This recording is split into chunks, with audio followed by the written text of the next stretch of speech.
I want to thank everybody who's come today. We're joined by Senator Trumbull, who's the senator from Bay County. I don't know whether, when I announce the politicians, sometimes yes, sometimes no. I'm glad Jay got the thumbs up. We also have FWC Executive Director Roger Young, and then we have the Todds here, and you're going to hear from Jimmy Todd, who's hosting us here today at Treasure Island Marina. So I want to thank them for that. So we're going to talk about, obviously, marine-related issue today. But before I do that, I just want to wish the Florida Gators a good run today against Houston.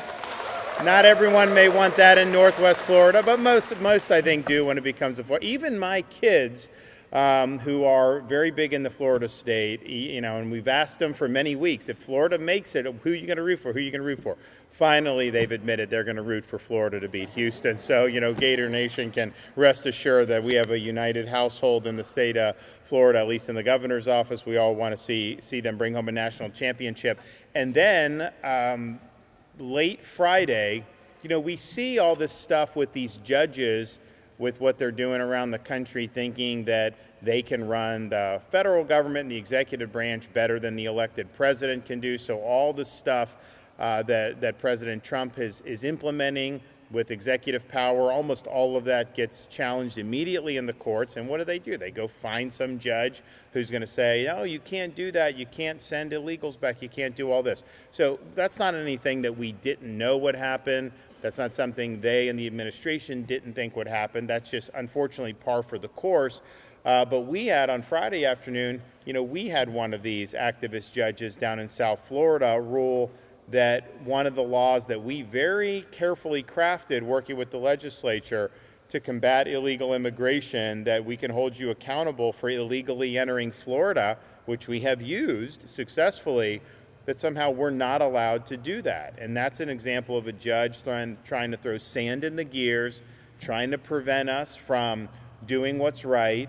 We obviously are going to fight that. We're going to continue with our strong efforts to combat illegal immigration. No state is doing more to work with the Trump administration to enforce federal immigration laws and to return illegals to their home country. That's the mandate. That's what we've got to do. So we anticipated this fully. We know that just what happens when you do with these things. But we were also very careful in how we approached it.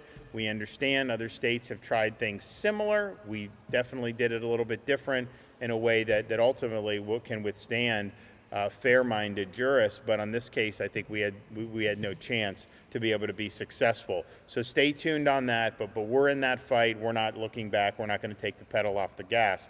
Now we're here in Panama City Beach because we have an opportunity to do something that really is a grassroots movement on boater freedom. And I'll talk about what we're looking to do and what Senator Trumbull is pushing in the Senate in a minute. But this is something that has grown out of people reporting to elected officials like Senator Trumbull, like me, about what needs to be done to make it better for boating and fishing in the state of Florida. Now, we have the top state in the country for boating and fishing probably anywhere in the world, but certainly anywhere in the United States. And it's not even really close.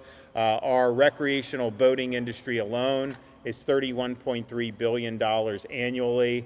And that's a 53% increase since 2018. What happened? Well, when people started flooding down here, and some of this is good. It can help the economy, and certainly boats never did better. I mean, these people couldn't make the boats fast enough because people would come from north and they'd say, okay, you're in Florida, you got a boat, you got to fish, so we got to do this. And so they bought all these boats, and like these guys are making boats in Florida, had never done better.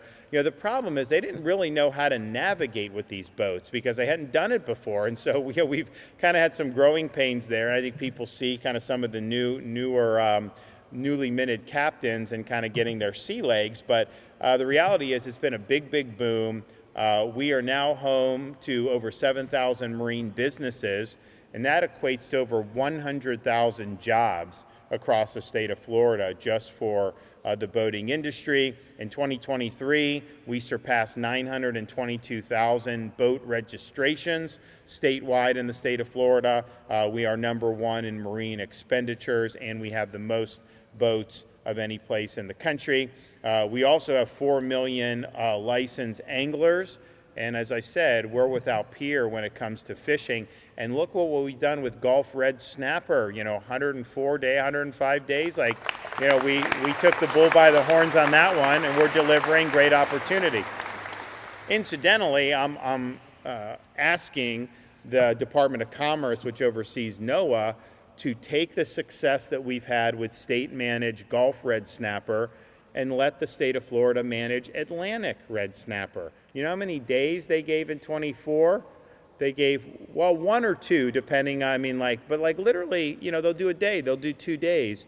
There's a lot of red snapper out there. This is bogus data, just like it was bogus in the Gulf. I don't think it's ever been healthier now as we've expanded the season. So we give us the opportunity to manage that.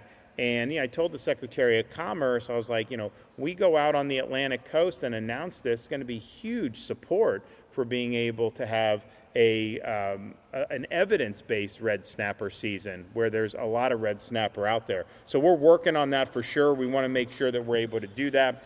We've done a lot of different things over the years to be able to help this. We do the outdoor tax holiday over the summer for all these different supplies. It's been really, really fantastic. We also are proposing this year a marine fuel tax holiday over the summer, so no tax on marine fuel, which I know a lot of people who are boating would really like to see. So we're looking at what can we do given what's going on with how great this industry is, how great the recreational pursuits, the culture, everything that goes into it. And with this Boater Freedom Act, which Senator Trumbull is spearheading in the Senate, you also have Griffiths doing it in the House, but I'll say some in a minute. The House, really looks more intent to obstruct it than to actually pass it, even though our voters have been very clear to us that we want to see it passed. But this thing is, I think, something that was really important. One, it will establish the right to boat by preempting local governments from banning the sale or use of boats based on fuel sources. Now, this probably wouldn't happen in Bay County, but there may be some counties where they will say, you will not be able to purchase a gas-powered boat in the future. You can only do electric and all that. There's people that actually want to do that. That's not flying in the state of Florida. That's your choice, which type of boat you want to use, or which type of boat you want to sell, or which boat that you want to purchase. That is up to you. So we will ensure you can buy the vessel you want, and we will also maintain protections that we have that are common sense. We do have seagrass protection, manatee zones, wake speeds. That's fine. That's good. But don't tell us what type of boats that we have to buy. The bill will also right a wrong that has been an issue for far too long, and will finally bring it to an end. Current law allows both state and also local law enforcement to pull a boater over when no probable cause or suspected violation has occurred, and they can conduct inspections without having even a pretext to do so. This could include personal property searches, sometimes leads to further law enforcement action beyond safety compliance. While laws previously passed have attempted to solve this, the problem persists, and our voters let us know that the problem persists. Therefore, as part of the Boater Freedom Act, we will end this practice by prohibiting the use of a safety inspection as probable cause to pull over a boater. You have to have real probable cause if you want to pull over a boater, and that's going to be the law in the state of Florida. And this is a very fair and balanced approach, and you absolutely have the ability, if somebody is doing something wrong, you absolutely have the ability to make sure that the law is enforced. The bill also directs FWC to work with tax collectors to proactively provide a Florida Freedom Boater decal at registration. This decal will assure law enforcement that the boater has done the due diligence of inspecting and maintaining proper boater safety requirements. And so there's no need to mess with if you see that. which I think is really, really good. And look, FWC does a great job. Our local partners do a great job in a variety of capacities. And you've had FWC, you've had locals be involved in things. I mean, we had kids polluting waterways, dumping full trash cans of trash off their boat. And you had folks there that work for us that help stop that. And that's the right thing to do. But by unlimiting unwarranted vessel inspections without probable cause, FWC officers can better allocate resources and time to cases where there is a clear need for intervention, protecting wildlife, and ultimately doing the work that they do. And I think most people agree that's a more common sense approach. This will increase the strength of the relationships between officers and the boating community. The Act also strikes an appropriate balance between ensuring compliance with boating laws and reducing unnecessary disruptions for law-abiding boaters, making enforcement more practical and effective. Finally, the bill will also invest in additional boat ramps, parking, and marina programs through FWC that will ensure the public has access to the waters of our great state, all the way from Biscayne Bay to here, right on the newly named Gulf of America along the west coast of Florida.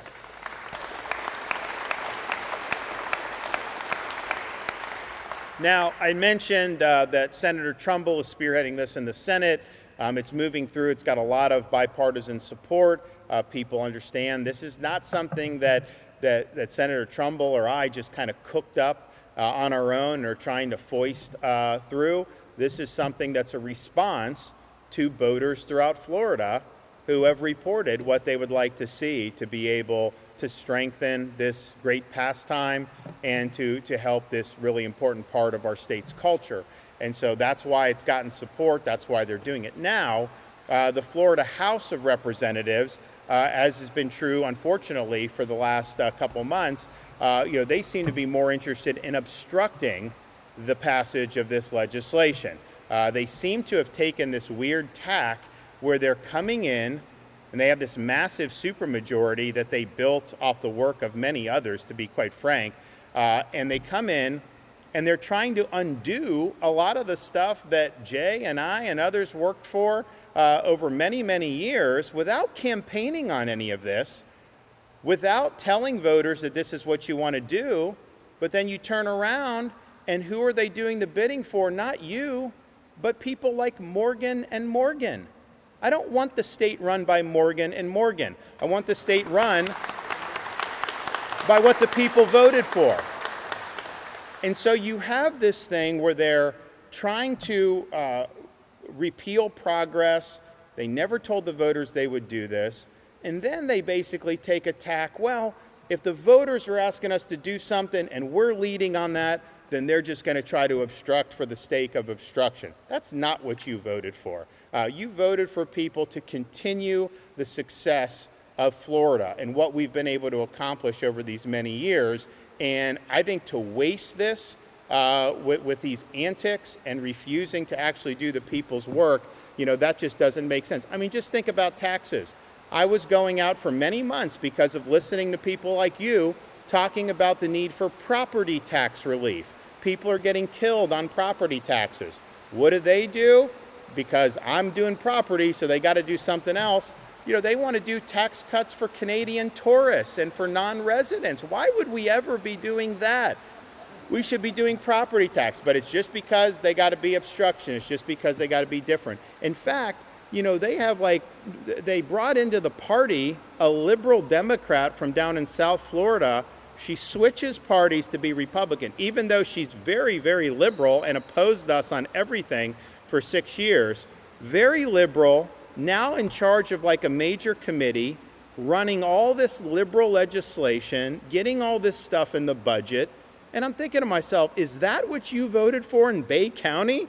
To turn the reins over to some liberal rep in Broward County? Nobody campaigned on that. That was not what you were doing.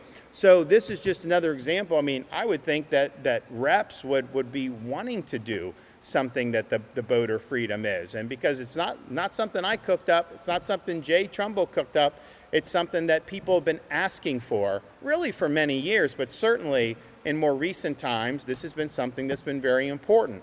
And so we're listening to the folks and we're delivering those results to them. So I want to commend Senator Trumbull and the other members of the Senate who've really worked hard to be able to move this forward. If it doesn't pass the House, it's only because of them taking an obstructionist bent, not because it doesn't have support from the vast majority of folks throughout the state of Florida and even in that particular chamber. So let's get this done. I look forward to the Senate continuing to pursue this. I think this will make a real positive difference in the lives of Floridians, but particularly with respect to our boating community. So thank you, everybody. And now we'll hear from, first we'll hear from Jay, then we'll hear from our other speakers.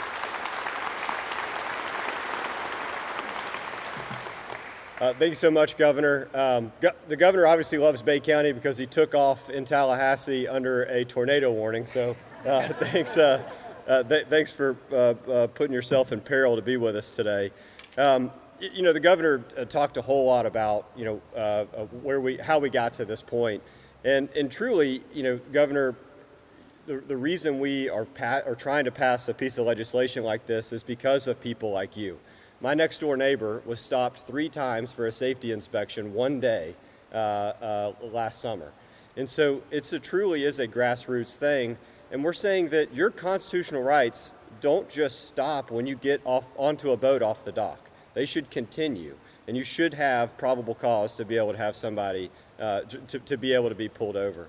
And I do think it's important to make sure that there's a significant distinction between doing the right, and breaking the law.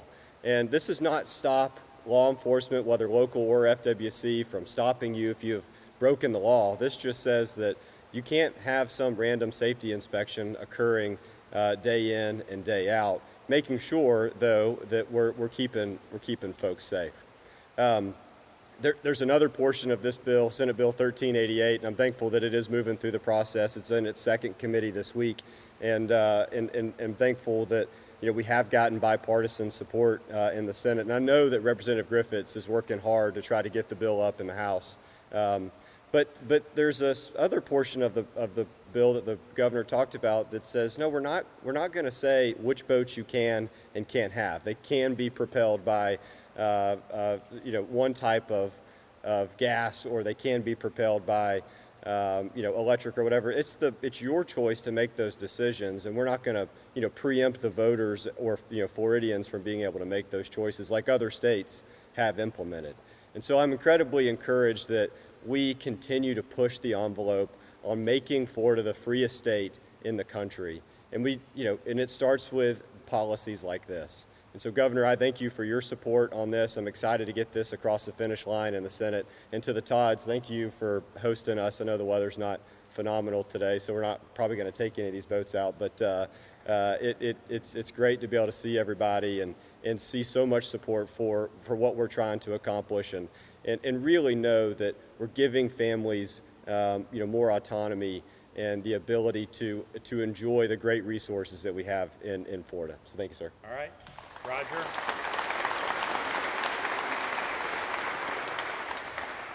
Thank you, Governor DeSantis. It's great to be here in Panama City today. What an outstanding day. It's always great to be in this community. Such a great boating and fishing community. And thanks to the Todds and the Treasure Island Marina for hosting us. What a great facility this is to help boaters get out on the water. And on behalf of the Florida Fish and Wildlife Conservation Commission, I want to thank you, Governor, for your continued leadership in supporting Florida's boating and angling communities, just like this one. Florida is the boating capital of the world, and at FWC, we're committed to ensuring our waterways are safe, accessible, and responsibly enjoyed. The Boater Freedom Act reflects a balanced approach protecting public safety and conservation while also representing the rights of responsible boaters. This act will eliminate random safety checks and ensure that the day on the water can be enjoyed by all by all law-abiding citizens and boaters.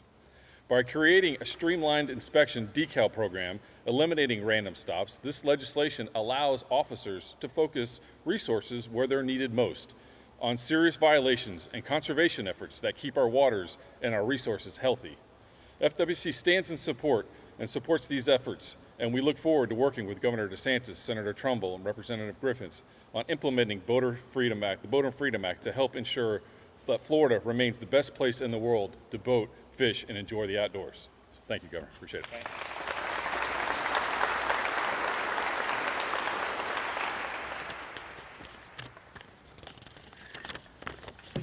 Let's see. First of all, we're very honored to have the governor here today, 46th governor, state of Florida, our great state. And we're honored to have Senator Jay Trumbull here today. And we're honored to have Roger, our new administrator, director of the FWC. And we are excited to have our locals, Claire Peace, thank you for being here, Chuck Perdue, and lots of you people that I didn't call your name, but we really appreciate you being here. The media, we appreciate you covering the event.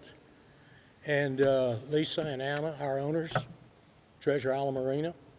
And every time we get hit, and every time we have a tornado or a hurricane, they say, build it back. And so that's what we've done here with this new facility. I'm Jimmy Todd, and I'm the president and CEO of Treasure Island Marina.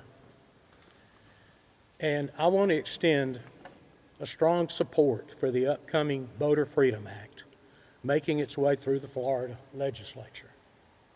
And this is a meaningful and very much needed step for the boating community and local businesses like ours that depend on fair, consistent access to our waters.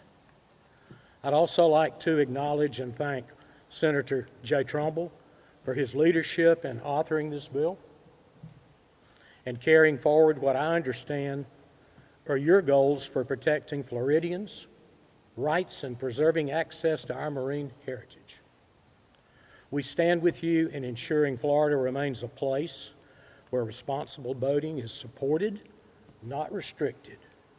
Please don't hesitate to reach out if we can assist in furthering these efforts on the local level. Thank you very much for being here.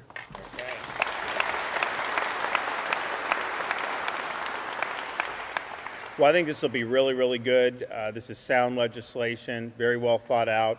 And as Senator Trumbull said, obviously, whatever the rules of the road are, you have the ability as a law enforcement to enforce that. What this is preventing is to just go up to a boat because you feel like it and conduct a, quote, safety inspection without there being a basis to do so in the first place. And I think that will cause much better relations between everybody, and it's consistent with how we typically conduct law enforcement operations, where you do have the requirement to have a basis, a probable cause, before you stop somebody or conduct any type of a search. So it's sound. I think it's long overdue, but I really thank everybody who spoke up for really a long time. I mean, certainly the last couple years, people have been talking about, hey, we'd love to see this. So this is really answering the call from a lot of folks who know what they're talking about.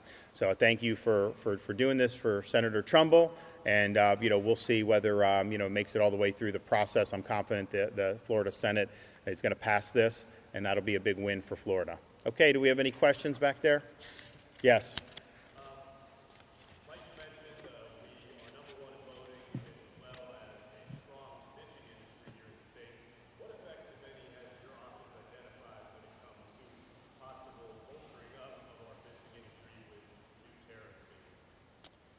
So in terms of recreational fishing, I'm not sure that that's going to be necessarily as direct. I think the issue is more with that is the federal government is restricting the ability of our anglers to utilize the resources that are here in the Atlantic.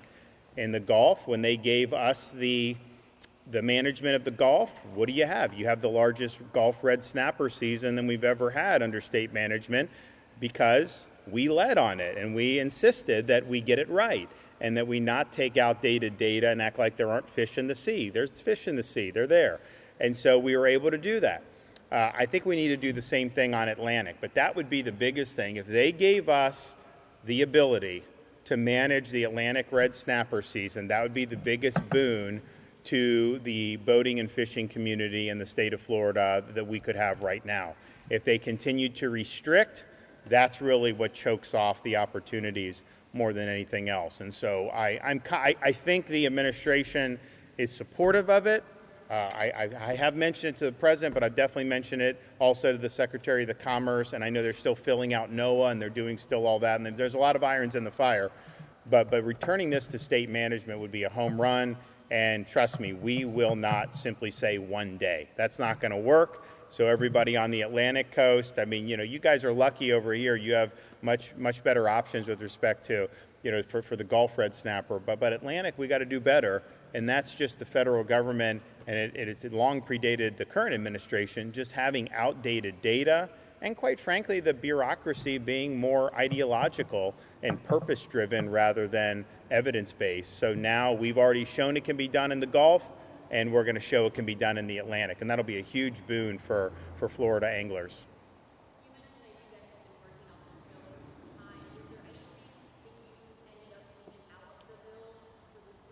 No, this is good legislation, and like all these things, there's ideas, and then you got to render those ideas into legislative text, and there's always give and take with what a legislator may want in each house, and then what I'd be willing to sign. But basically, I think this is good, and it's really been a team effort, and so we look forward to coming back to Bay County to be able to sign this in the law. Maybe we'll get that on the calendar and hopefully get it done.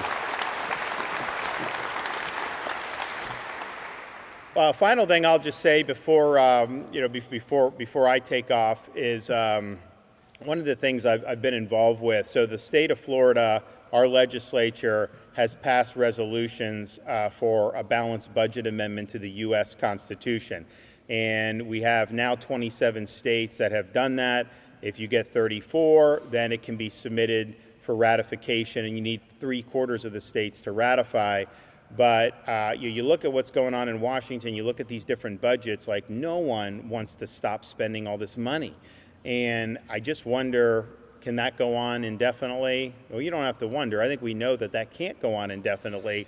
The only thing I think that will be effective to get us in fiscal shape over an extended period of time is to have a requirement in the Constitution that basically prohibits politicians from bankrupting the country, because I think that they're willing to do that if they can. Other states are considering this. I was just up visiting and talking to legislators in Idaho, Montana. I know South Carolina, there's a bunch that are doing it. But if you look at I don't really see a change in trajectory from what Congress is discussing.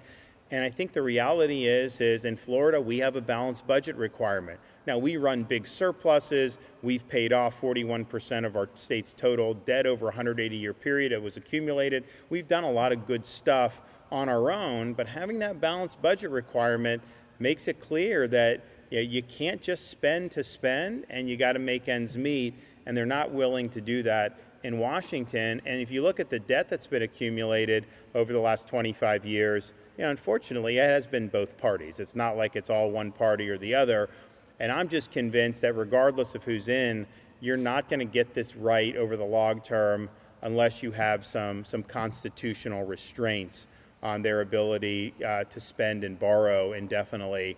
It's one thing when you have like World War II or some of these things where you have these really true, emergency situations. But like now, it's like just as a matter of course that you're $2 trillion annually in the hole. And I don't care how much you tax people, and I'm for lower taxes, but even when they try to raise taxes, people change their behavior. You end up getting about the same amount of revenue as a percentage of GDP under various different tax rates. And so that should tell you it's really the spending that needs to be moderated and reduced. And until they're doing that, I think that we're always going to have different possibilities. And people say, well, how long can this go? How come we haven't had a major crisis by now? And the answer is, I don't think anybody really knows, but I think we do know there will be a point at which we will have some really significant consequences. So that's something that Florida's led on, both on balanced budget that the legislature ratified or certified for debate for amending the federal Constitution, and term limits for members of Congress, quite frankly. You do need to term limit Congress. We'd be much better if we did that. Some of these people have been there. I mean, like, you go back to the 80s and watch like footage from the House, and who's there? Pelosi was there, and she's still there now. I mean, it's unbelievable. And then for some reason, members of Congress, they all should be hedge fund managers because they make so much money in the market with these like very curiously timed stock trades and putting money here and there. And unfortunately, that's on both parties too. And you're just thinking about it like, man, what is going on up there? So balanced budget requirement, term limits. Florida's led on both of those. They're further along on the balanced budget amendment. A lot of states have already approved that, and you need a certain threshold to trigger for it to be amended to the Constitution. But term limits, I haven't found very many issues where you can get people, Republican, Democrat, male, female, black, white, it doesn't matter. People get that term limits would be a positive reform for members of Congress. So I leave you with those two things because I do think we're at a situation where you do need to have some constitutional reforms to be able to rein in what's going on in Washington. I don't think left to their own devices, you're going to see major changes out of the Congress. At least we haven't seen it so far in 2025, and I think a lot of people are very, very disappointed. Okay, well, we've got a big game tonight. All the Gator fans out there in Gator Nation, hopefully they bring it home. Thanks, everybody.